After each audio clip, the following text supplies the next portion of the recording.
Cockroach Janata party എന്ന കൂട്ടായ്മ കേരളത്തിൽ കളം പിടിക്കുമോ? കേന്ദ്ര സർക്കാരിനെതിരായ ആശയങ്ങൾ മുന്നോട്ട് വയ്ക്കുന്ന കൂട്ടായ്മയെ പിന്തുണയ്ക്കുമെന്നാണ് കേരളത്തിലെ യുവ MLA-മാരും രാഷ്ട്രീയ നേതാക്കളും പറയുന്നത്.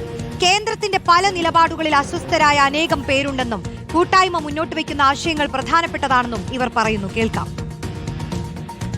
ഒരു ജനാധിപത്യ രാജ്യത്തിനകത്ത് അത്തരം മൂവ്മെന്റുകൾ രാഷ്ട്രീയവൽക്കരിക്കപ്പെടുകയും അതുവഴി സർക്കാരിനെതിരെയുള്ള ഒരു ജനകീയ സമരത്തിന് രൂപമായി മാറ്റവും വേണം എന്നാണ് വ്യക്തിപരമായ അഭിപ്രായം. അതുകൊണ്ട് തന്നെ ആ മൂവ്മെന്റിനെ പിന്തുണയ്ക്കണമെന്നാണ് വ്യക്തി. പിന്നെ ഒരു ഭരണകൂടം എന്ന രീതിയിൽ അവർ എന്തിനെങ്കിലും ഭയപ്പെടുന്നുവെങ്കിൽ അതൊരു കാരണം ഉണ്ടായിരിക്കും. ആ കാരണം അവർക്കെതിരെ വിരൽ ചൂണ്ടലുകൾ വർദ്ധിക്കുന്നു എന്നതാണ്. ഇതുപോലത്തെ മൂവ്മെന്റുകൾ തീർച്ചയായിട്ടും ഉണ്ടായി വരണം. ഓഡിറ്റ് ചെയ്യപ്പെടണമെന്നുള്ള കാര്യത്തിൽ തർക്കമില്ല. ഭരിക്കുന്നവരാരാണെങ്കിലും അതിനെക്കുറിച്ച് അഭിപ്രായങ്ങൾ പറയാൻ എല്ലാവർക്കും അവകാശമുണ്ട്. സംഘടനകൾ രൂപീകരിച്ച് അഭിപ്രായങ്ങൾ പറയാം, വ്യക്തിപരമായ അഭിപ്രായങ്ങൾ പറയാം. ഇതൊക്കെ നമ്മുടെ ജനാധിപത്യ സംവിധാനത്തെ നവീകരിക്കുകയുള്ളൂ. ആ നവീകരണത്തെ ഭയപ്പെട്ടുകൊണ്ട് അവരെ നിരോധിക്കാനോ അവരുടെ സോഷ്യൽ മീഡിയ അക്കൗണ്ടുകൾ പൂട്ടിക്കാനോ ഒക്കെ പോകുന്നത് അബദ്ധമാണ്, ബാലിശമാണ്. പെലിയെ പേടിച്ച് ഇല്ലം ചുടുക എന്ന് പറയുന്ന പോലെ കോക്രോച്ചിനെ പേടിച്ച് എക്സ് ചുടുക എന്ന് പറയുന്ന രീതിയിലേക്ക് അത് മാറുന്നതൊക്കെ ഭരണാധികാരികൾ അവരെ ഭയപ്പെടുന്നു എന്നുള്ളതിൻ്റെ സൂചനയാണ്. യഥാർത്ഥത്തിൽ കേന്ദ്ര ഗവൺമെന്റ് ഇതുമായി ബന്ധപ്പെട്ട് ഔദ്യോഗികമായി മറുപടി പറയുകയോ അതുമായി ആ കാര്യത്തിനകത്ത് സംവദിക്കുകയോ ചെയ്യണം എന്നുള്ളതാണ് ജനാധിപത്യത്തിന്റെ ഒരു സൗന്ദര്യം. അത് നേരെ മറിച്ച് ഒരു കാര്യം ഉന്നയിക്കുന്നു, ആ ഒരു മുദ്രാവാക്യം ഉയർന്നു വരുന്നു, അതിന് പിന്നാലെ ആളുകൾ വളരെ പെട്ടെന്ന് അണിനിരക്കുന്നു, അതിന് ശരിയുണ്ട് എന്ന് ആളുകൾ വിലയിരുത്തുന്നു. അപ്പോൾ അവരുടെ സോഷ്യൽ മീഡിയ അക്കൗണ്ടുകൾ പോയി പൂട്ടിക്കുക, അത് നേതൃത്വം കൊടുക്കുന്ന ആളുകളെ ജാതീയമായി അധിക്ഷേപിക്കുക, ഇതൊക്കെയല്ലേ ചെയ്യുന്നത്. അതൊട്ടും ഭൂഷണമായിട്ടുള്ള കാര്യമല്ല. അതുകൊണ്ട് ഇത്തരം കാര്യങ്ങൾ കേന്ദ്ര ഗവൺമെന്റ് പിന്മാറണം. ഇവർ ഉന്നയിക്കുന്ന വിഷയങ്ങൾ എന്താണ് എന്ന് അതിന്റെ മെറിറ്റ് അടിസ്ഥാനത്തിൽ കാര്യങ്ങളെ കാണാൻ തയ്യാറാവണം എന്നാണ് എനിക്ക് അഭിപ്രായപ്പെടാനുള്ളത്.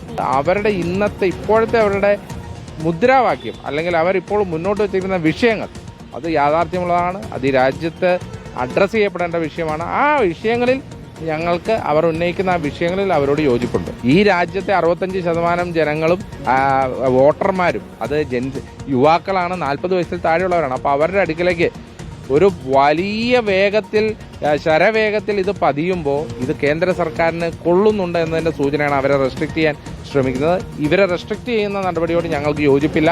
സ്വതന്ത്രമായി അവർ നിയമപരമായിട്ടുള്ള ഏത് അഭിപ്രായം പറഞ്ഞാലും, ഏത് വിയോജിപ്പ് രേഖപ്പെടുത്തിയാലും, ഏത് പ്രതിഷേധം രേഖപ്പെടുത്തിയാലും അതിനെ റെസ്ട്രിക്റ്റ് ചെയ്തുകൊണ്ട് അവരുടെ വായടപ്പിക്കാൻ ശ്രമിക്കുന്ന കേന്ദ്ര സർക്കാരിന്റെ നയം തെറ്റാണ്. സുനിഷ അയ്യല്ലൂർ ചേരുന്നു. സുനിഷ, കേരളത്തിൽ നിന്നുള്ള വ്യത്യസ്ത പാർട്ടികളിലെ യുവ നേതാക്കൾക്കെല്ലാം CJP കുറിച്ച് നല്ല അഭിപ്രായമാണല്ലേ?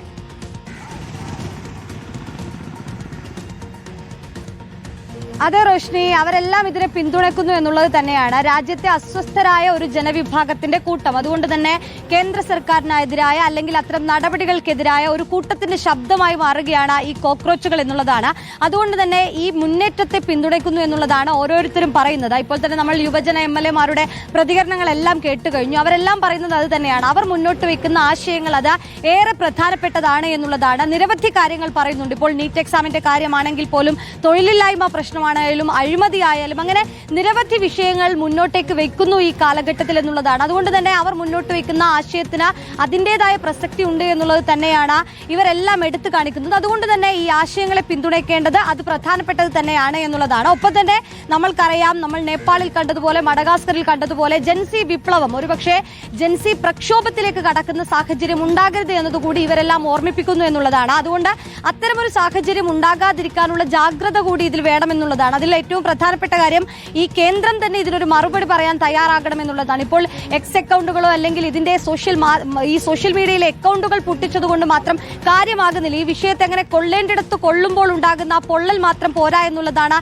ഈ നേതാക്കളെല്ലാം പറയുന്നത്. കൃത്യമായി അതിന് മറുപടി പറയാൻ എന്തുകൊണ്ടാണ് ഇത്തരം ഒരു മുന്നേറ്റം ഉണ്ടാകുന്നത്, അല്ലെങ്കിൽ ഒരു യുവജനങ്ങൾ ഇത്തരത്തിൽ അസ്വസ്ഥരായ ഒരു കൂട്ടം ഇങ്ങനെ ഒന്നിച്ചു നിൽക്കുന്നത് എന്തുകൊണ്ടാണ് എന്നുള്ളത് മനസ്സിലാക്കിക്കൊണ്ട് അവർക്ക് ഉത്തരം പറയാൻ കൃത്യമായി കേന്ദ്രത്തിൽ ഒരു നേതൃത്വം തയ്യാറാകണമെന്നുള്ളൊരു ആവശ്യം കൂടി ഈ യുവജനങ്ങൾ മുന്നോട്ട് വെക്കുന്നു എന്നുള്ളതാണ്. ഒരുപക്ഷെ നമ്മൾ കണ്ടതുപോലെ ഈ അക്കൗണ്ടുകളിൽ ഇപ്പോൾ 20 മില്യണിലേക്കൊക്കെ കടക്കുമ്പോൾ അതിൽ പങ്കാളികളായിട്ടുള്ളവർ കേരളത്തിൽ നിന്നുള്ള മലയാളികൾ ഉൾപ്പെടെയുള്ള യുവാക്കൾ ഉണ്ട് എന്നുള്ളത് തന്നെയാണ്. അതുകൊണ്ട് തന്നെ കൃത്യമായ ഒരു മുദ്രാവാക്യം മുന്നോട്ട് വയ്ക്കുന്നുണ്ട്. ഇവർ പല ആശയങ്ങളും മുന്നോട്ട് വയ്ക്കുന്നുണ്ട്. അത് കേന്ദ്രത്തിനെതിരായ ഇത്തരം നടപടികൾക്കെതിരായ തിരുത്തലുകൾ വേണ്ട വിഷയങ്ങൾക്കെതിരായ കാര്യങ്ങൾ കൂടിയാണ്. അതുകൊണ്ട് തന്നെ ഈ വിഷയങ്ങൾക്ക് ഇതിന് പിന്തുണ നൽകുക, ഈ കോക്രോച്ച് മൂവ്മെന്റിന് അല്ലെങ്കിൽ കോക്രോച്ച് ജനതാ പാർട്ടിയുടെ ഈ മുന്നേറ്റത്തിന് പിന്തുണ നൽകുക എന്നുള്ളത് തന്നെയാണ് ഓരോരുത്തരും പറയുന്നത്. അതുകൊണ്ട് തന്നെ എല്ലാവരും ഇതിനെ സപ്പോർട്ട് ചെയ്യുന്നു. ഇനി അങ്ങോട്ട് എന്ത് എന്നുള്ളത്, ഒരുപക്ഷെ അടുത്ത ഘട്ടത്തിൽ എന്ത് എന്നുള്ളത് ഇവർ പറയുന്നില്ല, അതിൽ ആശങ്കപ്പെടുന്നുണ്ട്. അതുകൊണ്ട് തന്നെ നിലവിലെ ആശയങ്ങളെ, നിലവിലെ പോരാട്ടത്തെ പിന്തുണയ്ക്കുന്നു എന്നുള്ളത് തന്നെയാണ് പറയുന്നത്. റോഷ്നി,